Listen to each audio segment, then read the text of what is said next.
расман бошгоҳи истиқлоли тоҷикистон аз гузариши ду ҳимоятгари худ ба дастаи персеполиси Эрон хабар дод. Ба гузориши сомонаи варзисе, бошгоҳи Персеполис бо Ваҳдат Ҳанонов ва Манушер Сафаров ду бозикуни тими Истиқлоли Душанбе ба тавофуқ расид ва онҳо барои имзои қарордод ворidi Теҳрон хоҳанд шуд. Сомонаи варзисе менависад ки ин охирин нақлу интиқоли Персеполис дар панҷараи тобистонаи имсола аст. Сурхпӯшон бо як ҳимоятгари канорӣ ва ҳимоятгари марказӣ равзанаи трансферияшонро хотима хоҳанд дод. Қарордоди ин ду ҳимоятгар барои 3 сол баста мешавад, яъне то тобистони соли 2024 дар ҳайати сурхпӯшон ҳунарнамоӣ хоҳанд кард. Ваҳдат Ҳанонов ва Манушер Сафаров аввалин тоҷикҳои ба шумор хоҳанд рафт, ки дар Лигаи бартари Эрон бозӣ хоҳанд кард.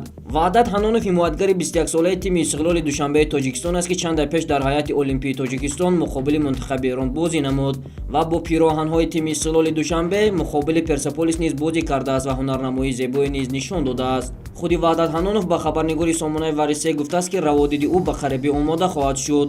Манучер Сафаров бозигари 20-солае аст, ки дар Истиқлоли Душанбе ба унвони ҳимоятгари канорӣ ҳунарнамоӣ мекунад. Манучер Сафаров дар бозиҳои Лигаи Қаҳрамони Осиё ҳунарнамоӣ хеле зебову диданӣ намуда, ба дарвозаи Ал-Ҳилол 2 гол низ ба ҳадаф расонидааст.